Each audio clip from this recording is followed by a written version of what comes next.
And then I said, at least I'm not Greg Wallace. Ooh. Oh!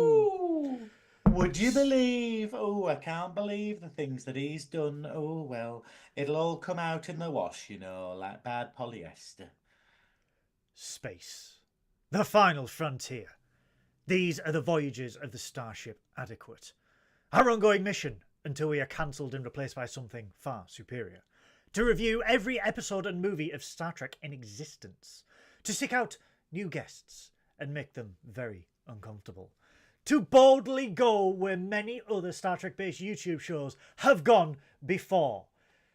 Good evening, good afternoon, good morning, ladies and gentlemen, boys and girls, Treks and Trekkers, and everyone else except Greg Wallace. I am Captain Goodwill, and this is Trekking Up North, live for the second week in a row. Live.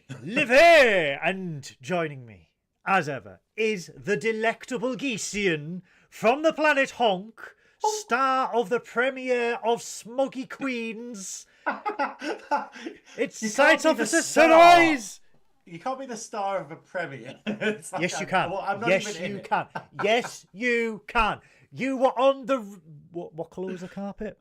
Pink. It was a pink carpet. Pink carpet right there this weekend. And honestly, I saw him in the local paper. He was in the local paper, ladies and gentlemen, and I thought for once he doesn't have to go on a register. He was actually on a premiere. It was something good. It as to be like the Middlesbrough Daily List of Nonces or the obituaries. It was like those are the only two options. It was amazing. Greg Wallace got in there first. It was amazing to see the words Velvet Snatch and then not disabled toilet at bus station. It was fantastic. I thought, finally, he's evolved from George Michael.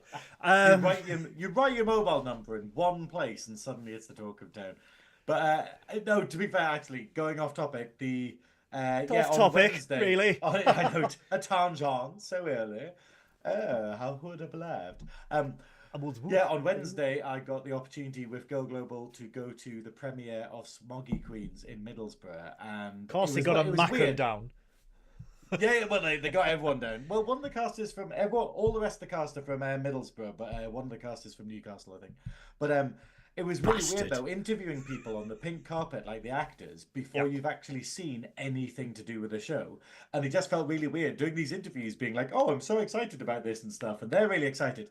And then sitting down to watch the premiere where they were showing us like 2 episodes of it and just being like, oh God, what if it's shit? And it's just like this threat of going, oh God, put these interviews out and being like, oh, what if it's terrible? And seriously, it's available on BBC iPlayer now. It's called Smoggy Queens. I actually hurt from laughing so much during it. It's genuinely one of the funniest sitcoms I've seen in such a long time. And it was weird because it was like we were all laughing too much that we'd missed the next joke. So you know that thing where it's bang, bang, bang, and you're still laughing about the previous joke, and then you're like, oh shit, I've missed something. That's how good it was. And it just, it's absolutely brilliant. So I'm so excited that to have been there with all of that and stuff. But yes, anyway, what are we doing here? Smoggy Queens actually makes Middlesbrough look good because it's filmed in Newcastle. Anyway, I told a mate to watch it, okay, and you'll get this when you watch the first episode. I told a mate to watch it, and the next thing I got was a text off him being like, her fucking eyebrows, and I was like, yes. And I'm just like, no more context. You have to watch it. But yeah, it's kind of funny because I was speaking of Middlesbrough. I was actually in Middlesbrough, and it was an experience. For those that don't know, why is there a priest on my screen? Oh, that's right, I'm on a register. For those that don't know, have you been molesting priests? Is that what you're taking it back? They will learn, Graham. You're like the Punisher. You're like the Punisher for choir boys. I'm the finisher. So so I went down to Middlesbrough this weekend with Mrs. Captain Goodwill, and oh boy, what an experience that was. So much so that I actually had to post on Facebook. My experience of Middlesbrough was as follows.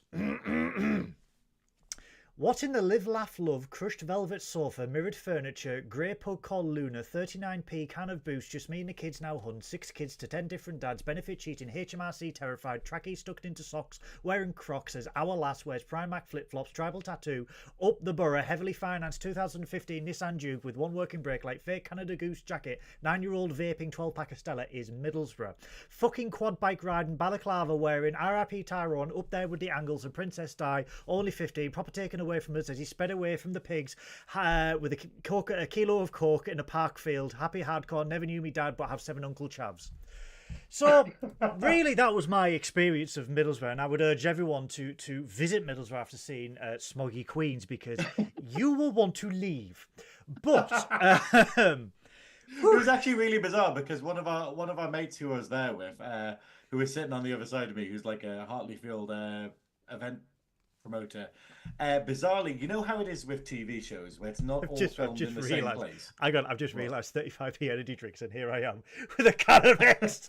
Anyway, yeah, a can of X drinks. But no, that you know that thing in TV where you forget that they don't actually film it all in the same place. You know that whole thing where it can change to one shot, and you're like, that's a different city. And it was hilarious because it literally has a bit where they go to Whitby, and they're there at the church at the top of the top of the hill in Whitby. Yeah, the famous Abbey. And and obviously when they finally got up the stairs and got there and walked through the graveyard, then it cut to like a church in Hartlepool, and my mate was like, I know that church, and you're like, and that's obviously how TV works, but it's weird seeing it in practice. You're like, hang on, that's not the church at the top. The reason is the Abbey's got a fantastic visitors centre, and my workplace is just down the road, so you don't want like a gothic feel graveyard and then you see my employer there, because I'd get PTSD. But no, so Smoggy Queens on BBC iPlayer, traumatic experience in Middlesbrough. Other than that, we had a really amazing time this weekend. We had the Nerdy Up North live quiz at Geek Retreat in Sunderland, which was fantastic. Thank you to everyone who braved Storm Bert, because, was it actually Storm Bert? Storm Bert, or as I like to call it, a slight drizzle. It was actually really difficult because obviously we saw like photos of Lee, not the usual ones he sends me obviously, but we saw pictures of him like in like how snowed up his garden is, and just total snow there. And in Sunderland it was like, it was a bit rainy. It was massively. You're gonna need a bigger monitor. His snowman had a 6-pack. I think it was meant to be his legs, but I don't know what was going on with that snowman. He kind of forgot to build the rest of it. He was like, okay, so it's basically a snow bishop from the end of Aliens. Or just Lieutenant Dang with a 6-pack. So we had that, and then on Sunday by the way, no, we're not going to skip over the fact that my team won. We are not going to skip over the fact that my team. Yes, we can. My team won. And unfortunately, I did inherit 2 more fucking teapots. But thank you everyone who came down to the quiz. You helped us raise loads of money for Sunday. Thank you so much for the teapots. And also, thanks to Zoe, we got 2 extra teapots added to Goodwill's total, which is slowly taking over his house. I have got nowhere to put them right now. Like I'm looking. Get rid of some of your possessions. Shut up. You don't need these things. You don't need a bed. Yes. Get a hammock and then just litter the ground with breakable teapots just to make the ultimate burglar alarm. But so then we had the 12-hour charity drive on the Nerdy Up North channel, and they raised just over £500, I believe. Yeah. It was they raised like 470 on the day, but then obviously people kept donating afterwards, so I think it's well over 500 quid now, which is amazing. Under the threat of removing his top, we deliberately did not donate until the stream ended, because it sounds so horrible. It was literally, Paul was like, if we get to 500, I'll take my top off, and I was literally, it was at 570, and I was like, I'll donate 20. And I was just like, I was just sitting there being like. Show us your teapots, Goodwill. Christopher wants to see my teapots. Okay, so don't laugh. People think I've destroyed them. I haven't. They are literally Pride of place, right there. Does Zoe check up on them? Does Yes. she kind of literally come around and say, "Is it secret? Is it safe?" You should, yeah. She she About bought the something teapots, today. obviously. She bought something today, and I can't describe it because it's part of a Secret Santa gift, but it is the most unhinged box. It's like if someone escaped a mental institute and then raided a pound shop unhinged box. So it's from One Beyond then. One Beyond sponsors, but it's yeah. Can you imagine? Can you imagine if we went out to get sponsored? We could get sponsored by all these other things. We're like, no, we've purposely chosen One Beyond because they represent our brand. Pound stretcher, Cheap. adequate. Hey, Pound stretcher, sir. Pound stretcher. But we are here to review another delightful episode of Star Trek Lower Decks, episode 7, Fully Dilated. And I know what you're thinking, but Lee's not here. How could anything be fully dilated? Well, this is time dilation, my boy. This is not an Lee's open not even crevasse. here. He's just gonna come. He's just gonna watch this back, being like, "Why don't they talk about the rest of me?" I've dedicated an entire Twitch channel to him. So twitch.tv/Captain Goodwill, please subscribe. But this is episode 7, so we've only got 3 more episodes left in the entirety of Star Trek Lower Decks. So it is very yes, Beth, you can do that look. But yeah. Also, hello to everyone in the chat. Hello to Crimson. It's so nice to see you again. We got Chris Garris. Fantastic to meet Chris at the Nerdy Up North quiz. It was his hair. Gorgeous, wasn't it? Gorgeous. Gorgeous. Oh, lovely. Would you believe? No, that was Charles, wasn't it? It was Charles. No, yeah, no, that was that was Charles. Chris Garris. We fought him to death once. I'm bloody tired. Yeah, no, we fought him to death once, but we decided to end it in some kind of love. Hello to Is Charles. that right, Chris? Hello to Charles. Hello to Chris Garris, who we will fight to the death. He is a very, very loyal viewer, is Chris, and it is always an honour to see you there. I've just hit the microphone because I'm freaking out. Christopher, hello. We've got Paul from Nerdy Up North, and everyone else who is. What is Beth saying? I'm just freaked out. What Synoiz really means is get rid of Lee's naked photos you have around the house. Yeah. Where? He's hidden them already. They're under his pillow. He's got that sort of teenage between the mattresses thing. I mean, I do have twerking Steve. Oh God. Is that? That is a I may have missed owl. Your stream. I may have missed your stream owl. on Tuesday. This is twerking Steve. Oh, hello. My name is Steve. Why is it Zoe's mission to slowly turn your house into the Resident Evil mansion? Are you just going to come home one day and she's like, okay, I fitted this large ornamental tiger that spins around when you replace its jeweled eyes. You just be like, could we just have a door pet? Welcome to the Nerdy Up North channel. This is Trekkin Up North. Has anyone got any mice? Me booty. Look at this me booty. Shaking like a Polaroid picture. It's playing with me gout. That poor owl having to live with those ghastly teapots. Wow. It's going to your house, Beth. Wait till the Wolverines are back. We're gonna be giving the Beth the teapot. I've knocked over me cup. Would you believe? Oh! But yeah, so how many minutes? We're 15 minutes in and we haven't even started talking about the episodes. So I hope you like this bullshit, everyone. For those listening, I'm so sorry. So yeah, Fully Dilated, stardate 59499.6. You can predict you're going to be fully dilated by then. I can predict, yes. I just need 1 hour with Lee. I'd rather have Jeff the Fox. I bet you would, you dirty bastard. But, you dirty Beth.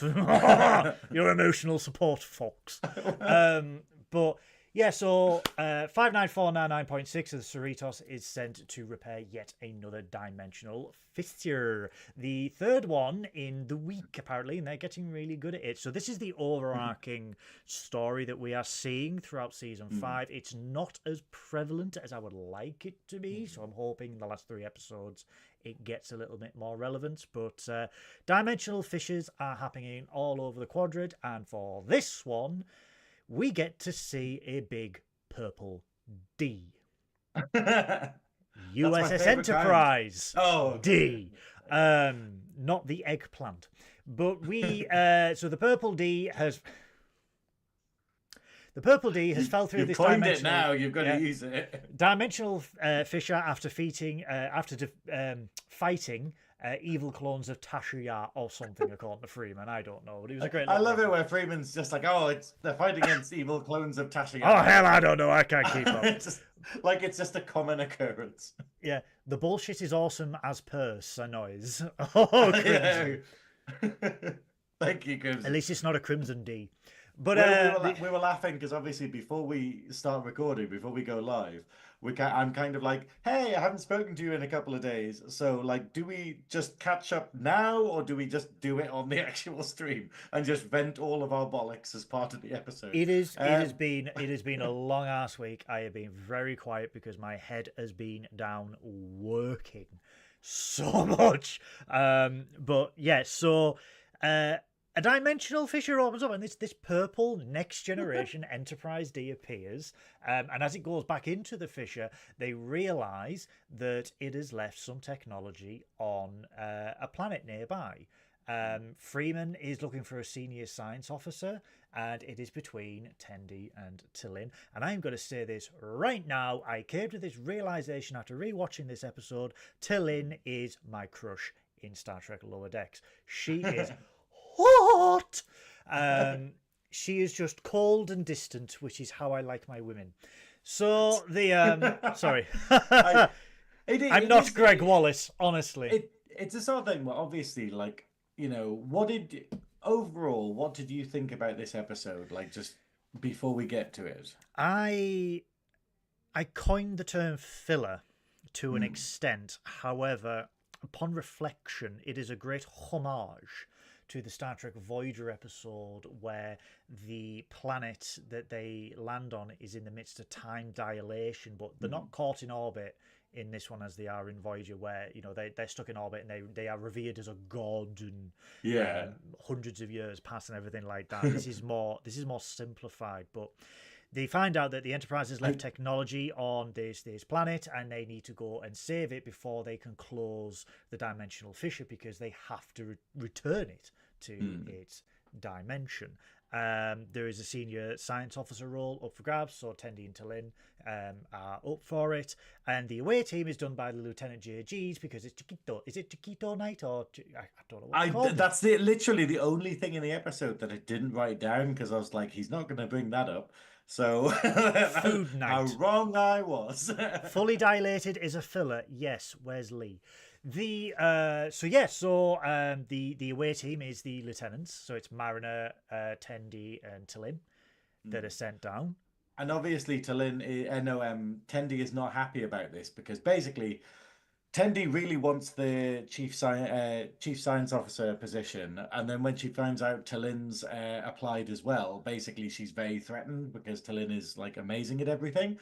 And so the A plot of this, I'd say it's the A plot of this, is basically like Tendi is competing with T'Lyn to show who's the best scientist. And basically, Tendi doesn't want T'Lyn coming on the mission, because she's just like, well, no, this is my chance to show what a good scientist I am, and then I'll get the job. Whereas T'Lyn is, as typical for a Vulcan, there is no ego. She's just like, nonchalant. Hey, yeah, I'm just doing my job, kind of thing, and that ends up winding up Tendi more, you know. Yeah. So I loved again Ta'ana just effing and jeffing, like, I didn't go to Starfleet medical to go to a fucking costume party. It's literally just like she's doing the undercover plastic surgery, like everything, like every single time we have like where they visit another society, they just kind of go, okay, we've used plastic surgery to cut your balls off and make your face look weird, and it just And it's just Tiana just being like, undercover plastic surgery. I'm a doctor, not whatever the fuck this is. I just love that she's like, what the fuck am I doing with my life? So yeah, they play on the catchphrase. They get their plastic surgery to look like members of the alien race, and they go to the transporter room where Rutherford and Boimler are drinking micheladas, cocktails in the transporter room, and Rutherford is sporting some nice. Are they made up? Like they're not a real drink, are they? I don't know. Well, you see, we did this with the amuse bouche. Is this the amuse bouche? Is this the Mandela effect of the amuse bouche? What's it? Micheladas. Yeah, because they basically act like, hey, we found this on the pad. It's real. Is it? Oh, it's wow. real. Oh, okay. It looked fucking horrible. I've got to say. I actually wrote down vile cocktails with shrimp. I'm gonna describe it in my best romantic voice. No, my best M&S voice. Your best Middlesbrough M&S voice. Oh, mate, you got 20p. A michelada is a Mexican drink made with beer, lime, juice, assorted sauces, often chili-based, spices and chili peppers. It is served in a chilled, salt-rimmed glass. There are numerous variations of this beverage throughout Mexico. In Mexico City, its most common form is prepared with beer, lime, salt, and a particular hot sauce or chile slices. There are several optional ingredients such as Maggi sauce, soy sauce, whatever the hell that is, Worcestershire sauce, chamoy powder, I don't know, serrano peppers, or clamato. I'm not entirely sure whether I'm supposed to check out the in-flight menu or just come. That's the voice it was.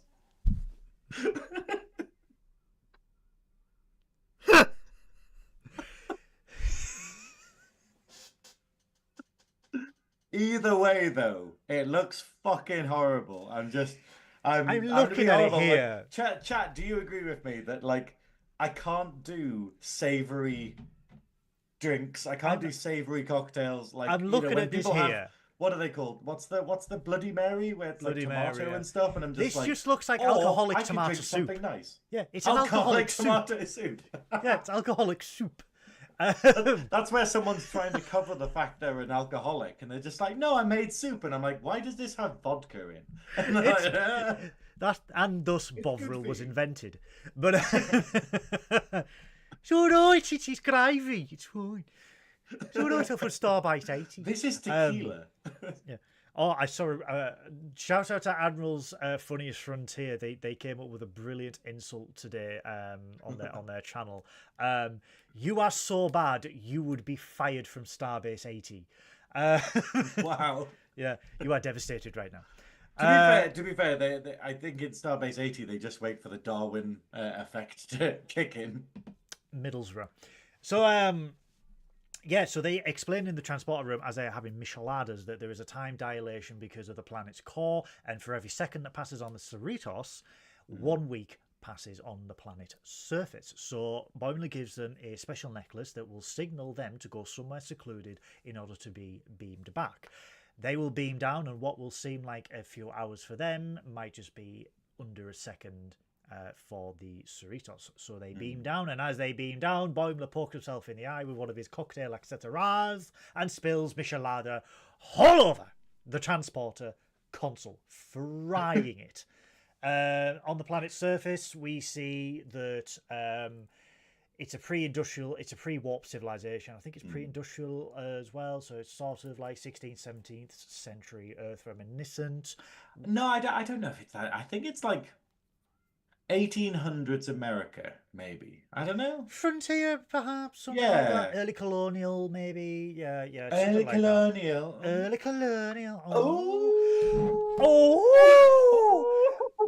But so they are able to find the equipment. We get the introduction of Snell. I was nearly saying Snell. Koala, 8 weeks. But we get to. Do not make me go. Excuse me. What happened between the years of 1930 and 1946? Nothing happened. We were all on holiday. Check with Poland. But we are. He left Germany to marry a Dairy Queen. But I can't do a German like twang because it's very camp. So I'm just like, would you like to see my hand? Oh, my hand. Oh. Mein Hand. Oh, Klaus. But, I do like, though, that it's like, throughout this whole thing, there is Snell, who is basically like, just, and it's very weird because they basically, you know how Lower Decks basically makes tropes out of all of the Star Trek stuff, like the things, where he basically just goes, oh, whenever we get into one of these pre-warp civilizations, there's always one creepy member of the community who just gets really suspicious and follows us around. It's a Carbon Creek situation. Such as they had all of that, and then they've just made this guy who purely exists to be this weird creep who's following them around and checking and stuff. Also, is Carbon Creek a reference to the Voyager episode? No, Carbon Creek is a season 2, episode 1 Star Trek. Season 2, episode 2 Star Trek Enterprise episode called Carbon Creek, where one of T'Pol's relatives in the 1950s crash landed with her Vulcan crew in Carbon Creek in the United States. That's it. I thought it was, and I was just like, that's very nicely slotted in there. One of the famous lines, one of my most favourite lines is where he goes, I must be back later. I Love Lucy is on. And I'm just like, the Vulcans love I Love Lucy. Ricky, Prime Director. I just love all of the stuff in this episode because you were describing it like that Voyager episode where they get the time difference and they think they're gods in the sky. But it's like that mixed with Carbon Creek. It has loads of stuff in common with Carbon Creek from Enterprise. Carbon Creek, they all have to get jobs. They all have to get jobs. And while you're saying this is a filler episode, I'm kind of like, I really enjoyed this. It might be a filler episode. It might not be progressing the plot too much. But what if the plot isn't so much the dimensional portals opening? It's actually the evolution of the crew, where it's all the sort of relationships growing between the crew. Because what we do in this episode is we basically get the relationship between Tendi and Talen. And... and we get like sort of Boimler and Rutherford growing their beards and stuff, and we get like hooray for facial hair, lots of cameos and stuff.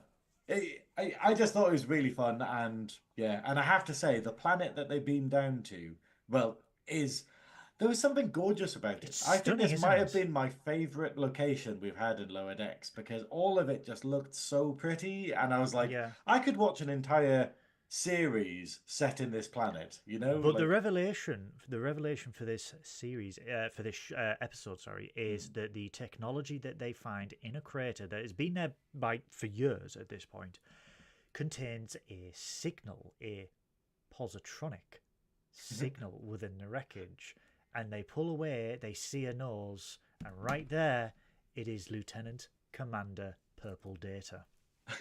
His head. Obviously, which ties into Time's Arrow. Time's Arrow when he's stuck in 19th century San Francisco. Well, Brent Spiner makes a return. Yeah, but it's the Lurker who's the Lurker in that one? It's the Lurker is Samuel Clements. Yeah, that's it. So Schnell is basically like all of them mixed together, but with an aspect of Samuel Clements.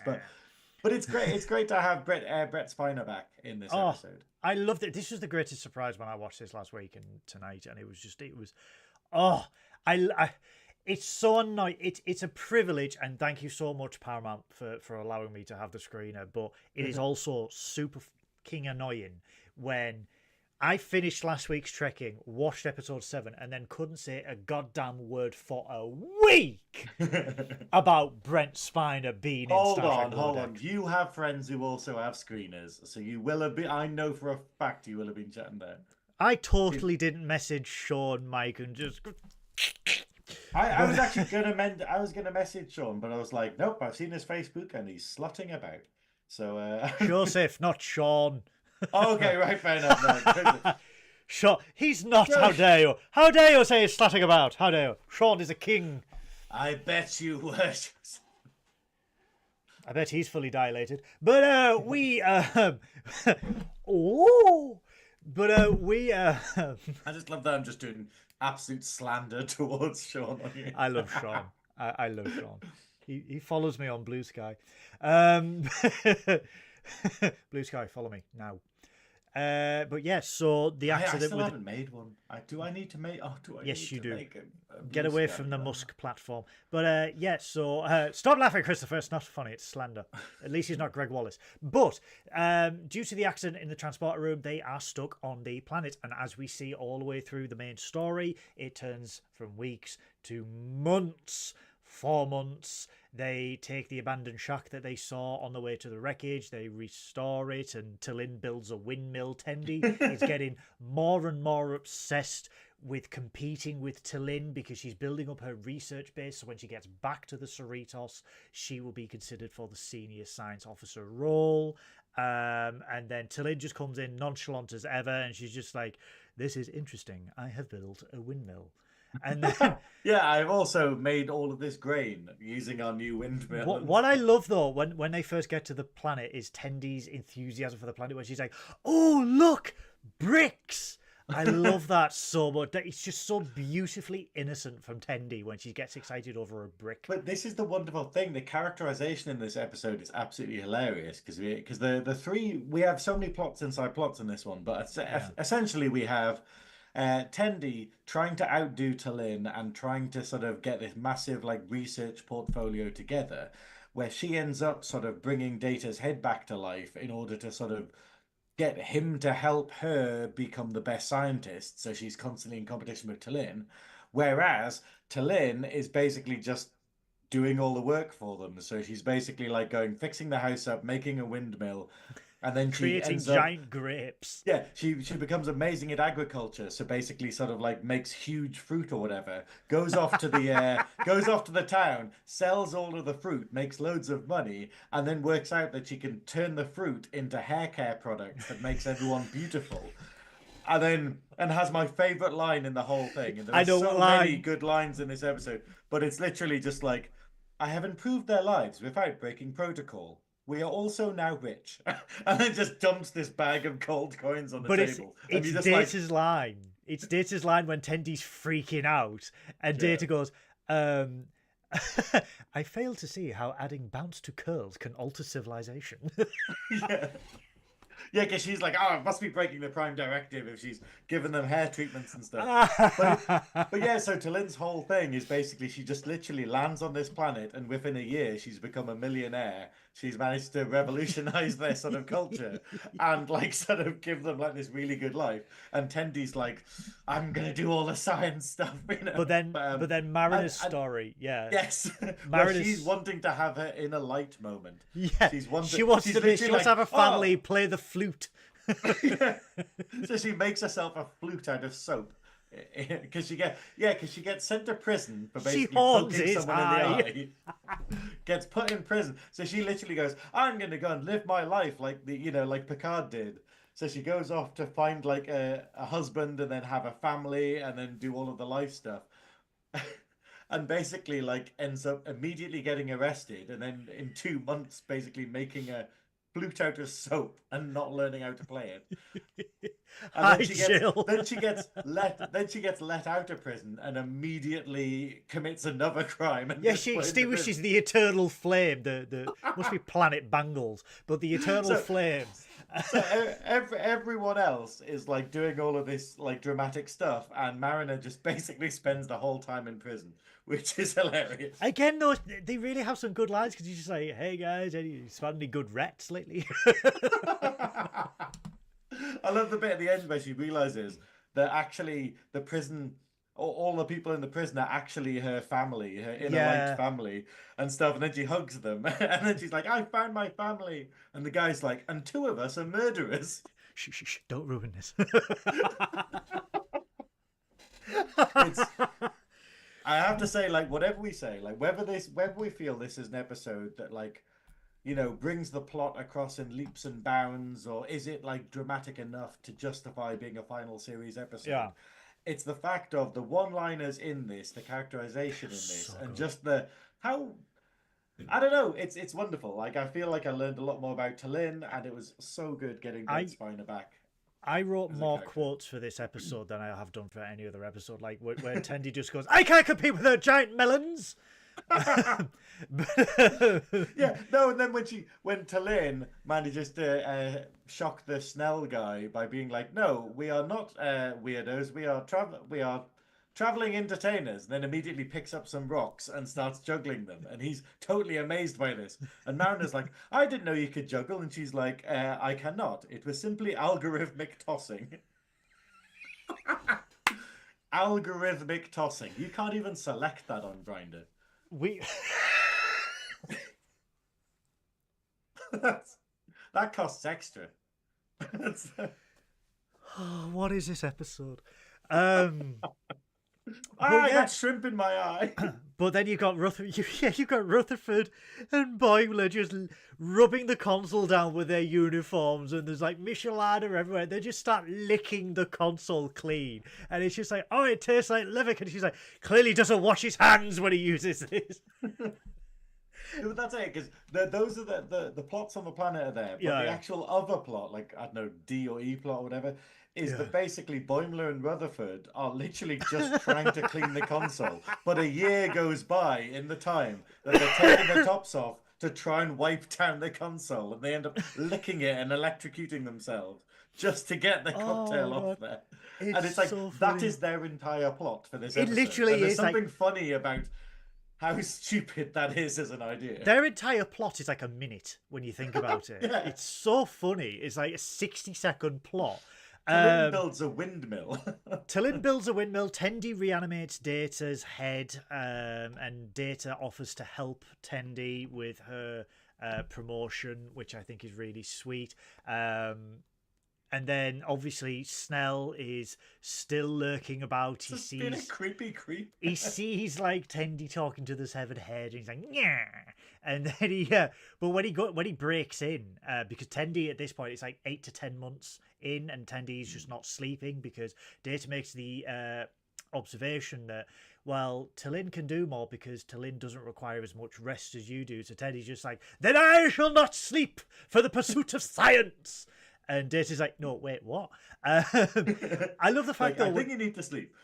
I love the fact it makes a reference to obviously when he was trapped in San Francisco, and he's just like, and she's like, how did you get out of that situation? He's just like, I hid in a cave until Captain Picard and Commander LaForge and some guy in a grey suit no, some guy in a silver jumpsuit. Just like.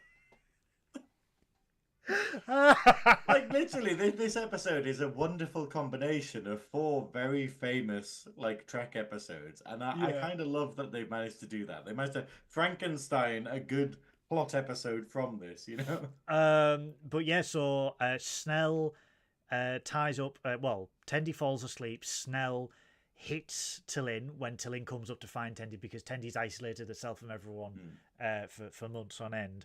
He ties them both up, and I love the fact that Tallinn, like the tie, he's like, I'm gonna bring an angry mob, and I'm gonna show them all the severed head. And Tallinn just goes, could I interest you in another juggling display? And he's like, and then he's just like, oh. And he thinks about it, and he's like, no. And then he's like, I'll be back with the angry. Impressed by juggling. Yeah. I'll be back with the angry mob. And then he comes out and just goes, yeah.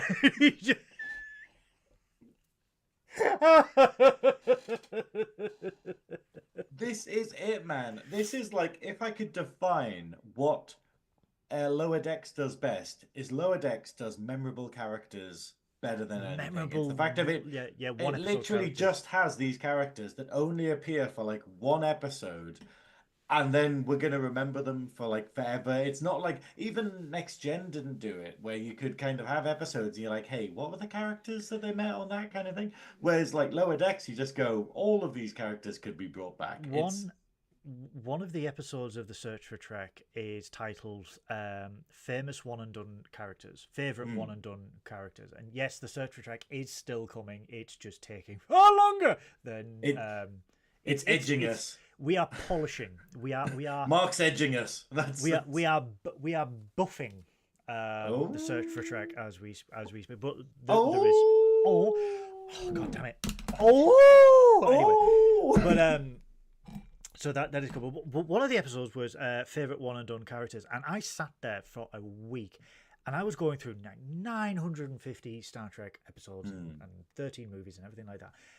And I've got to be honest, like, it was 99% 4 seasons of Lower Decks characters that were just absolute. I mean, we got the Moopsy, we got, I mean, look at this here, we got Chad, we got loads of others, like Pock and Dar, cop landlords from last season, and it was just like, but then this season we got, like I said, we got Chad, and then we've got Snell when it's and it's just like, is it the crazy Birdmen? I forgot what the thing is, but all that stuff. Yeah, they.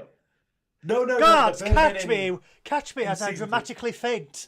Yeah, but the bird food critics, like, they're never going to be in again. Like, and there's something absolutely wonderful about Lower Decks in that sense, that you just go, they are so good at characterization and so good at sort of just having these colorful characters everywhere. And I love it. Like, this is the thing. It's like, Trek is about finding new races and cultures and species and stuff like that. And then Lower Decks is basically, but let's make them really silly and funny, and it's great. The pendant starts glowing because Boimler and Rutherford are able to lick the console clean enough to send the signal. Oh, basically they gave Tallinn a pendant that will glow when they're ready to be beamed up, which basically says, hey, go to an isolated area and we'll beam you up. And then obviously they are tied up by Snell, and Tendi and Tallinn have a heart-to-heart. Tendi admits that she cannot compete with Tallinn, and Tallinn is just like, I don't even want it. I didn't know we were competing. And also, she was doing it for the camaraderie. It was this Vulcan thing where basically, like, it's this miscommunication between them, where basically Tendi was not speaking to Tallinn because she was jealous and she was like competing with her, and Tallinn was doing all this science stuff in order to involve Tendi and be like, hey, do you want to make a windmill together? Do you want to help me with my fruits? Do you want to come to town and help me sell my fruits? Do you want to help me do this or whatever? And Tendi was like, no, I'm not going to help with any of that. And so Tallinn was trying to sort of build bridges between them, and Tendi was trying to compete with them. But then Tallinn goes, oh, I will withdraw my application because I obviously can't communicate well enough if we've had this problem. Which is the most Vulcan sort of view of the situation imaginable. It's a great like contrast of assumptions on both sides. You've got Tendi feeling that Tallinn is competing and is obviously far superior to Tendi. So Tendi feels what is the word? Not emasculated. I don't know why I'm saying emasculated. The but like feels of inadequate. Yeah. Feels inadequate to what compared to Tallinn, and then Tallinn is just like, I want to keep you involved and build camaraderie, but I can't even communicate with that if you think I am doing this. So you see the vulnerabilities from both Tendi and Tallinn as a Vulcan, where it's communication and wanting to convey what she wants to, like, convey her feelings, shall we say. Obviously Vulcans don't have feelings, but I think the best thing is that there's a line earlier on that we skimmed over that I think was a brilliant line, which is basically when Tendi is basically going, complaining about sort of Tallinn also applying for the job, just being like, how could she do this? She knew that I wanted it so badly. And then Rutherford says about Tendi, Vulcans probably just forget about feelings. And it's something that because obviously we see it a probably lot. I'm very neurodivergent, as anyone knows me will attest to, and it's that idea of that is the thing where you have situations where you're not being nasty, you're not being insensitive, you just don't pick up on feelings that much. If someone doesn't express something or do something to go, I'm angry about something, I will be like, so everything's fine then, right? Okay, let's carry on. And I'm very much the same, so I'm probably on the spectrum where I will do something because I am a massive dick, but not a Lee, but I am genuinely like a dickhead, and then I will say something and it will piss someone off. Like, I will go quiet and it will piss someone off, and I don't mean to. It's just, I'm not doing it deliberately. I'm not being nasty. It's just who I am. I will go and talk like an absolute arsehole, and then I will shut up for days on end because I'm an absolute arsehole. It's not a deliberate thing. And you see where Tallinn concerns come from, where she's like, I can't even communicate to you, and a captain needs a science officer who is clear on their communication.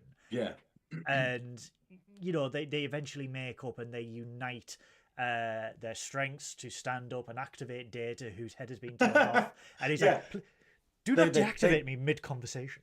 Yeah, basically because Tendi, when she was going nuts from lack of sleep, turned Data's head off. Yeah. But then she basically turns him back on, and then they ask him whether he is able to bite their ropes. Bite their ropes off. And what does he say? He says, like, can you chew through these bindings? I've seen Commander Worf do this before. And Tendy's just like, he's you like, are fully functional. This is not in my programming. However, I have seen Lieutenant Worf do this. Yeah, you are fully functional.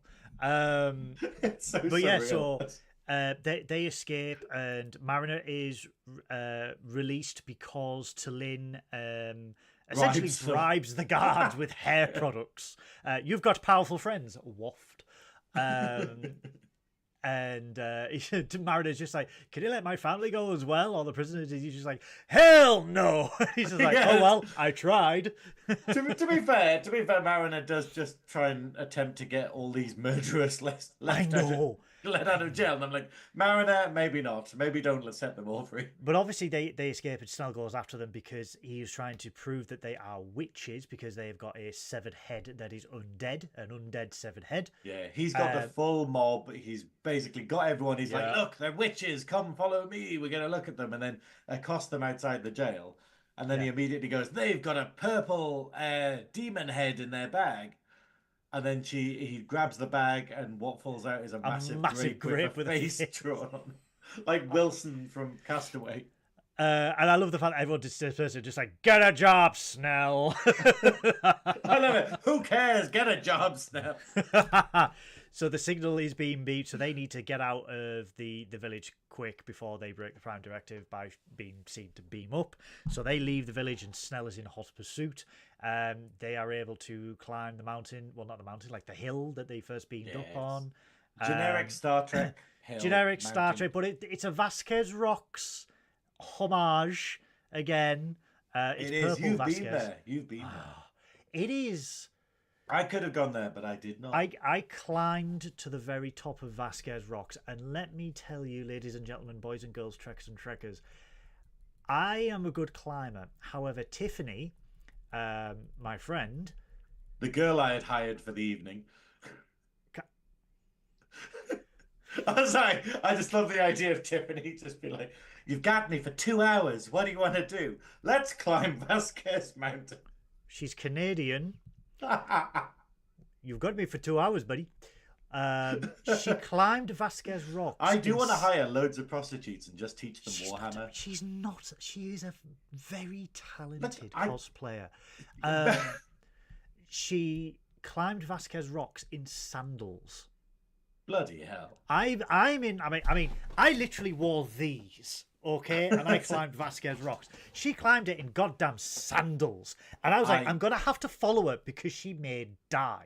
And I'm like, I don't know what I could do, but you know, that's actually good. The only way I can climb mountains is like carried in a palanquin or something by like sort of men in loincloths. That's the only way I can make it up any kind of hill. It was really weird, and I don't know if I've said this before, but when we climbed Vasquez Rocks, we had to be quiet because there was someone legit asleep in a crevasse. What? Like, I'm not even joking. Like, legit asleep. Like, were they like? And I'm like, what the? Burning alive or anything? Or oh no, it was April. It wasn't that hot. Oh, okay, right, it was still like, dude, why are you asleep in Vasquez Rocks? It's almost like America doesn't have decent housing. It's almost like it's almost like they have possibly one of the worst. It's almost like they've just employed a Cheeto again. But don't worry, he's an amazing businessman. I'm sure he'll turn everything around. Luckily, I had skin shoes. There's go my immigration plans. But yeah, so they are able to beam away back to the Cerritos, and they're just like, the hell took you so long? And you just see that prawn fall from Boimler's head. He's just like, oh, there was an issue with the LCARS. Yeah, they literally get back, yell at them, and then they're just there, topless, covered in like tomato and cocktail with this desk with electricity coming out of it, just with this panicked look on their face, and they're just like, it was the LCARS that messed it up. I like the conversation between Freeman and Data as well in the ready room where he's like, "What? I'm curious. What color is your Enterprise?" And she's just like, "Oh, just a generic grey." Why would you choose grey when purple is an option? Yeah.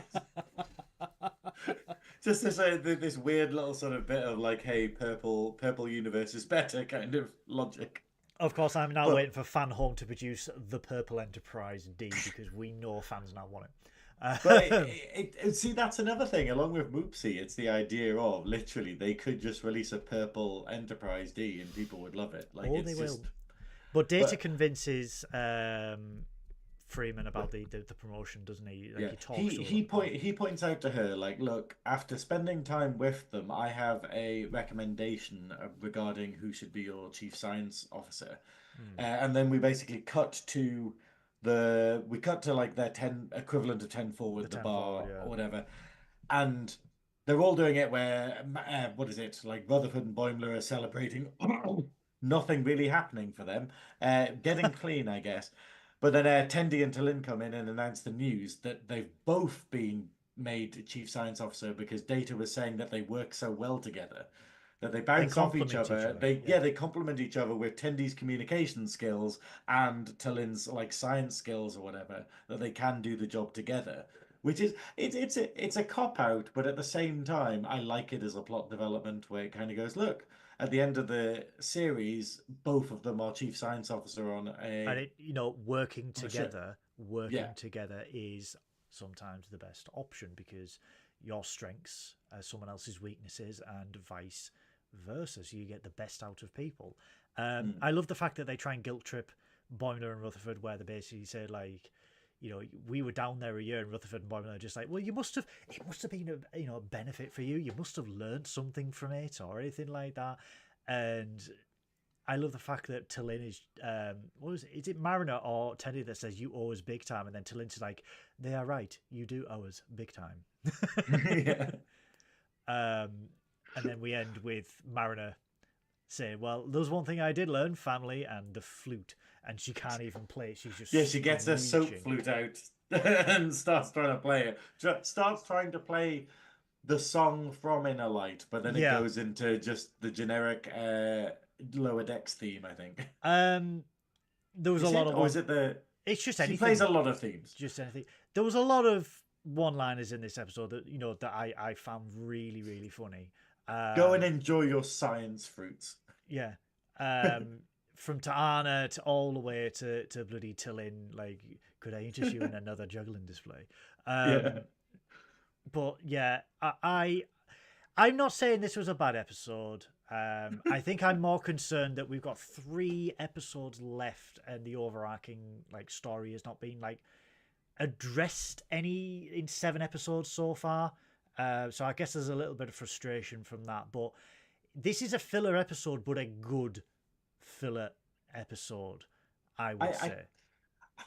It's a difficult one because the fact is that the more that the series is going on, the more I'm going, okay, this is the tone and the pace that we're getting for this series. So I'm kind of seeing it as not being like a lull episode. I'm seeing it as like Next Generation is, where there wasn't an overarching plot, where it's like, well, there might have been where some changes happen at the end of the series or something, or some things are foreshadowed. But essentially, we're just going, hey, we had an episode of Lower Decks, and it was a good one, and we enjoyed it, and it made us laugh. And, yeah, and then at the end, if they do pull oh, look, there's a big thing happening in the last episode, that would be good, but it would feel out of place at this point. It would feel out of place, and we know that with animated shows, it's sometimes 18 months in advance. So this series was planned out, storyboarded, and everything before the cancellation came down. I personally feel if they ended it without any climax or anything like that, I would be happy with that because it leaves the door open for more Lower Decks on another platform or maybe a movie or anything like that. I would be... And at least they don't end it like Enterprise. That never happened.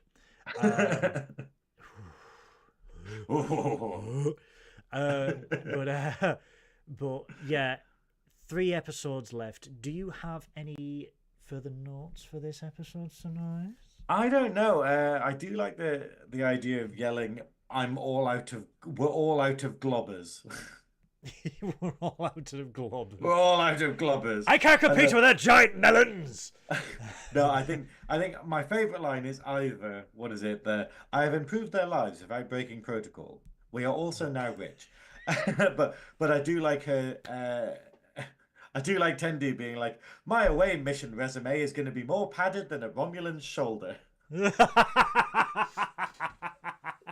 It's just, it's simply the quality of the writing where we're just going, we might not have these big plot points in this kind of thing, but we're getting a lot of lovely character moments and we're getting a lot of funny one-liners. I feel that the deep cuts this season are not visual; they are all in the script, and I love that because you think we got reference to Carbon Creek, we got Next Generation in this, we got Romulans, and it's just they are done in such a way where you have to watch it like once or twice, twice or 3 times to sort of pick up on those nuances. Because I didn't know about the Romulan padded one, and I've seen it twice.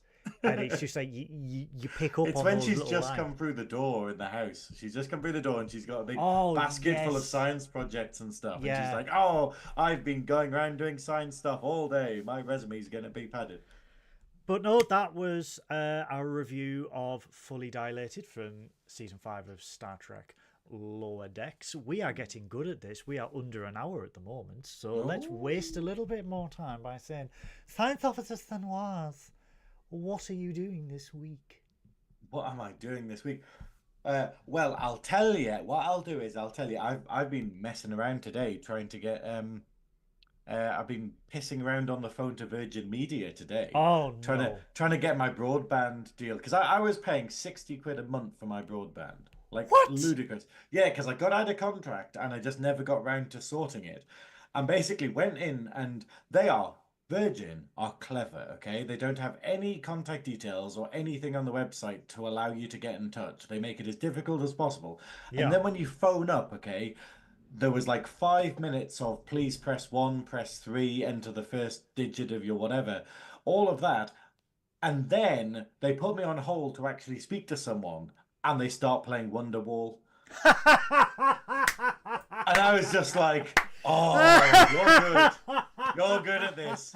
And I was literally there and I had to put my mobile phone on, like, obviously not on speaker because I didn't want to hear it, but like over there, just so I didn't turn it off, you know, just so I didn't cancel the call. No, not like this. But fun fact. I was on hold for about 7 Wonderwalls. Fun fact. For comic relief in college, I played guitar for 8 hours straight, right? Yeah. My most requested song for 8 hours was Wonderwall, and I played it at least 100 times. Jesus Christ. I hate that song. Were there any survivors? My fingers weren't. I'm pretty sure that's what they... I'm pretty sure that's the tactic they use when people get cold feet at Dignitas. I raised £70, and honestly, I just felt like climbing into a pod in Sweden. Here's £50. Please stop. Yeah, please stop. Stop playing Wonderwall. But no, this week... Chris in the chat, fuck off. Yeah. I said maybe. Are you twitching at all? I am. I'm going to twitch after this. We're not usually finished this early, so it'll probably be past, and we'll play some games on my Twitch channel for a little bit. What else is on this weekend? We had the premiere on... What is it? We had the premiere on Wednesday. That's not coming out for a while. We had contract stuff or whatever. We have a new episode of the Girl podcast, GURL, with Davina De Campo, who is one of our favourite UK queens, who is absolutely amazing. And the episode is absolutely hilarious.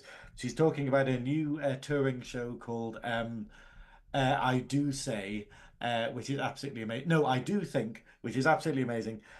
So yeah, check that out by searching on Spotify for GURL podcast. Yeah. Go. And then on Sunday, I'm performing at the Eagle in Newcastle for their World AIDS Day. Because on Sunday is World AIDS Day, remembering all the people that have passed away because of HIV and AIDS related illnesses. And so we're raising money for what we had an argument today because we weren't sure who we were raising money for, me and the other performers. We were like, can we clarify what charity this is for? But it's for the Terence Higgins Trust on Sunday. But yeah, so I will be performing 3 numbers, I think, over the course of the night. So come down from 7 p.m. if you're in Newcastle and help us raise some cash. Before I explain what I'm doing this week, I would like to point your eyes or peepers to the little description down below of all the Nerdy at North social media pages, because Paul and the Queen, Sammy, ventured down to that London this week to the Heritage Auctions to see lovely memorabilia from The Wizard of Oz and Judy Garland's red slippers, as well for some reason Macaulay Culkin's outfit from Home Alone. But please go check that out below. We have already posted the videos. Well done to Paul and Sammy. It was another successful event for them, so super proud. She looked so happy. She was so happy getting to see all this memorabilia and stuff. She is a queen, and we love Sammy so much. Paul, but we all I did was troll. All I did was troll Paul. I was like, smash the glass, steal the witch's hat. Get the shoes, Paul. And Paul's just like, fuck off.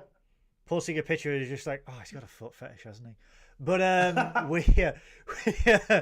those ruby slippers. Get a close up of the soles. Yeah, let me touch your feet, you creepy witch. Speaking of which, Wicked's out now.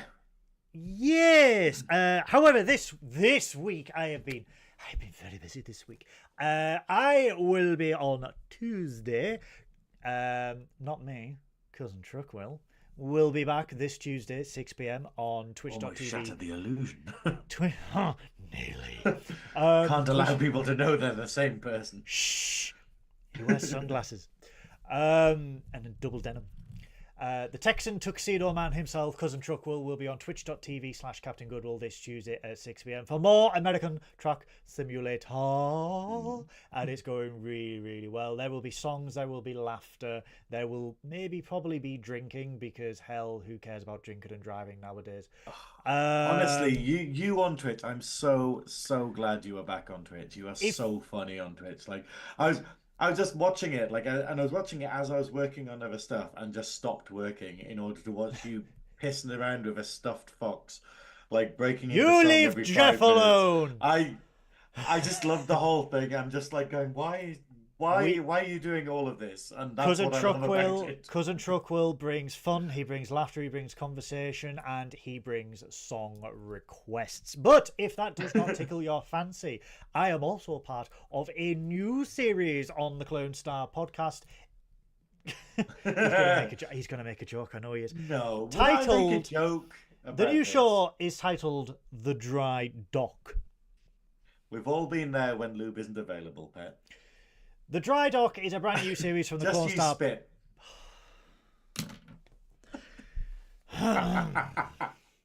The Dry Dock is a brand new series from the Clone Star podcast where me and Mike Overton, Mike number 1, I am Mike number 2, review the latest Starship collection from Fan Home. They are very lovely models, and me and Mike are spending whatever money that we have got left buying these ships, because evidently I don't need space in my house. So we have recorded the first episode this week reviewing the USS Titan A.